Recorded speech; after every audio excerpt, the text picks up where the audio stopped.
చంద్రబాబు లోకేష్ గార్ల కక్ష సాధింపు రాజకీయాలు రాష్ట్రంలో అరాచకమైనటువంటి పరిస్థితుల వైపు పూర్తిగా నెట్టబడుతున్నాయి.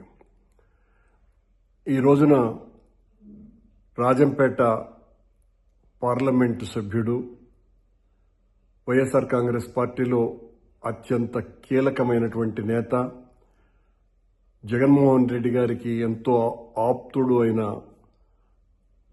మిథున్ రెడ్డిని పోలీసు వాళ్ళు అరెస్టు చేసేటువంటి క్రమంలో దాని వెనుక ఉన్నటువంటి తెలుగుదేశం కూటమి యొక్క కుట్ర ఎంత దారుణమంటే, ఆ మద్యం స్కామ్తో ఏ రకమైనటువంటి సంబంధము మిథున్ రెడ్డికి లేకపోయినా, మిథున్ రెడ్డి పాత్ర ఇసుమంతా కూడా కనుగొనలేకపోయినా, కక్ష కట్టి జగన్మోహన్ రెడ్డి గారికి ఆత్మీయుడు కనుక ఈయనను ఒక ముద్దాయిగా ప్రకటించి మిథున్ రెడ్డిని అరెస్టు చేస్తే జగన్మోహన్ రెడ్డి గారి యొక్క ప్రతిష్టను దెబ్బతీయచ్చు అన్న కారణంగా ఈ రోజున ఈ రకమైన బరితెగింపుకు తెలుగుదేశం ప్రభుత్వం బనాయిస్తున్నది, ఈ రకమైనటువంటి కుట్ర చేస్తున్నది, ఇంత దారుణానికి ఒడిగట్టుతున్నది. తనను నిన్నటి వరకు మొన్నటి వరకు ముద్దాయిగా కూడా చేర్చలేదు.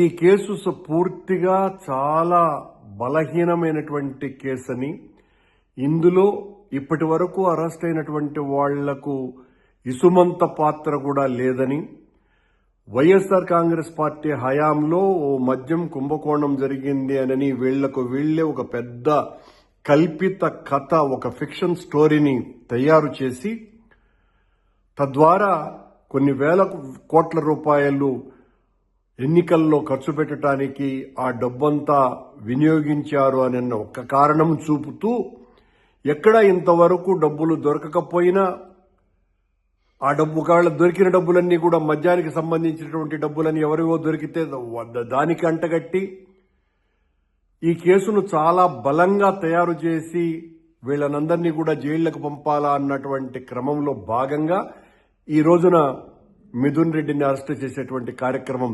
జరుగుతున్నది. దీన్ని తీవ్రంగా ఖండిస్తున్నాం. కేవలం పార్టీలో చాలా కీలకమైనటువంటి వ్యక్తి కనుక, జగన్మోహన్ రెడ్డి గారికి చాలా ఆత్మీయుడు కనుక, ఆ ఒక్క కారణంగానే ఈ రోజున మిథున్ రెడ్డి మీద ఇంత తీవ్రమైనటువంటి ఆరోపణలు మోపి ఆయన్ను జైలుకు పంపించేటువంటి కార్యక్రమాలు చేస్తున్నారు. ఇది పూర్తిగా లోకేష్ గారి డైరెక్షన్లో జరుగుతోంది అన్నటువంటి చర్చ చాలా పెద్ద ఎత్తున జరుగుతున్నది. ఈ రకంగా వైఎస్ఆర్ కాంగ్రెస్ పార్టీ హయాంలో మీకేదో చిన్న బాధ జరిగిందని, ఆ బాధకు ప్రతీకారంగా కొన్ని వేల రెట్లు ఎక్కువగా ఈ రోజున లోకేష్ గారు, ఆయన అనుయాయులు రాష్ట్రమంతా ప్రతి నియోజకవర్గంలోనూ పదుల సంఖ్యలో వైఎస్ఆర్ కాంగ్రెస్ పార్టీ కార్యకర్తల మీద కేసులు పెట్టడము, కొట్టడము, హింసాయుత చర్యలు చేపట్టడము, చాలా పెద్ద పెద్ద స్కామ్లు జరిగినాయని చాలా పెద్ద మంది నేతల్ని కూడా అరెస్టులు చేయటము, రోజు కూడా ఒక బీతావహ పరిస్థితి, ఒక బీభత్సమైనటువంటి స్థితికి రాష్ట్రాన్ని తీసుకొని రావటం జరిగింది. ఇది ఏమాత్రము కూడా క్షంతవ్యము కాదు, సమర్థనీయము కాదు. ఈ రకంగా మీరు మీ ప్రత్యర్థులను శత్రువులుగా భావించి వీళ్లను సర్వనాశనం చేసేయాలా, భౌతికంగా, మానసికంగా, ఆర్థికంగా అనుకొని వాళ్ల మీద ఈ రకంగా కేసులన్నీ పెట్టి వాళ్ల కుటుంబాలన్నంతా కూడా క్షోభ పెట్టడం ద్వారా ప్రజాస్వామ్యంలో రాజకీయాలు నిరంతరం మారుతూ ఉంటాయి. ఒక పార్టీ అధికారంలోకి వస్తుంది, ప్రజాదరణ కోల్పోతే మరో పార్టీ అధికారంలోకి వస్తుంది అన్నటువంటి విషయాన్ని తెలిసి కూడా ఈ రకంగా మీరు కక్ష సాధింపు రాజకీయాలకు తెగబడితే ఆ తరువాత పరిస్థితి ఏ రకంగా ఉంటుంది అన్నటువంటి ఇంగిత జ్ఞానం కూడా మీకు లేకపోతే అందరూ కూడా చాలా ఉదారమైనటువంటి ఆలోచనలతోనే ఉండరు కదా.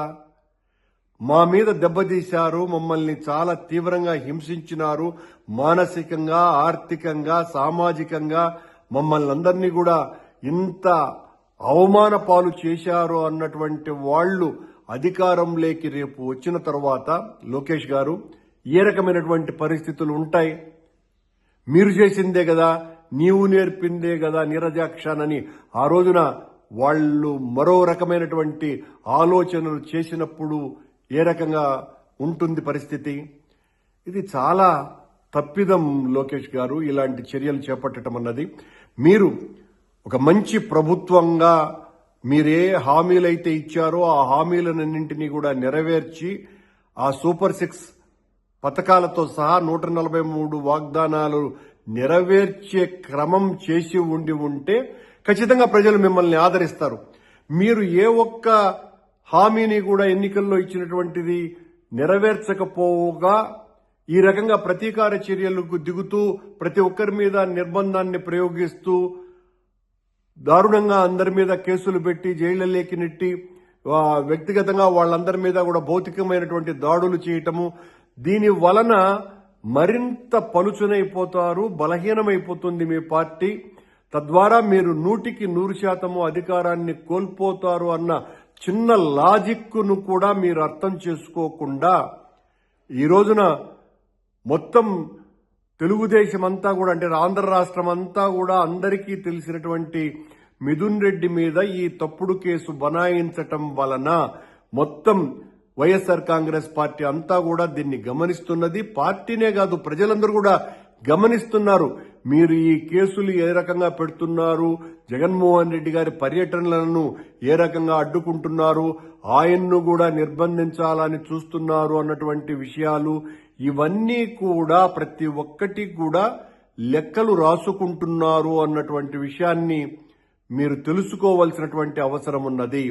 ఈ కేసులో మిథున్ రెడ్డి పాత్ర ఈషన్ మాత్రము లేదు అన్నటువంటి విషయం ఆయన చెప్పటమే కాదు, అందరికీ తెలిసినటువంటి విషయం. కానీ మీరు అతిపెద్ద నేరం ఆయన మీద మోపి ఈ రోజున జైలుకు పంపించే కార్యక్రమం చేస్తున్నారు. ఇంతకు పూర్వమే ధనంజయ రెడ్డి గారిని, కృష్ణమోహన్ రెడ్డి గారిని, చెవిరెడ్డి భాస్కర్ రెడ్డిని, ఇలాంటి వాళ్ళని అందరినీ కూడా ఆ కేసులో ఏ రకమైనటువంటి ప్రమేయము లేనటువంటి వాళ్ళని అందరినీ కూడా జైలులోకి పంపించి దాదాపు 2 నెలలకు పైగా అయ్యింది.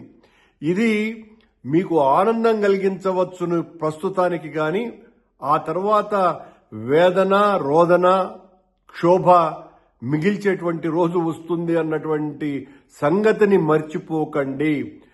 ప్రజాస్వామ్య రాజకీయాలలో చాలా హుందాగా మనం ప్రవర్తించవలసినటువంటి అవసరం ఉన్నది. మనం భూస్వామ్య రాజకీయాలలో లేము, రాచరిక కాలము నాటి రోజులలో లేము. మనకు నచ్చినటువంటి వాడి తల నరకటమో లేకపోతే వాడికి తీవ్రమైనటువంటి శిక్షలు మనకు మనమే వెయ్యటమో, అదే పద్ధతిలో ఈ రోజున పోలీసు వారిని, మీకు కావలసినటువంటి దర్యాప్తు సంస్థల్ని వాడుకొని వీళ్ళనందరినీ కూడా జైళ్లలోకి నెట్టితే భవిష్యత్తు పూర్తిగా తిరగబడుతుంది అన్నటువంటి విషయాన్ని గ్రహించవలసిందిగా కోరుతున్నా.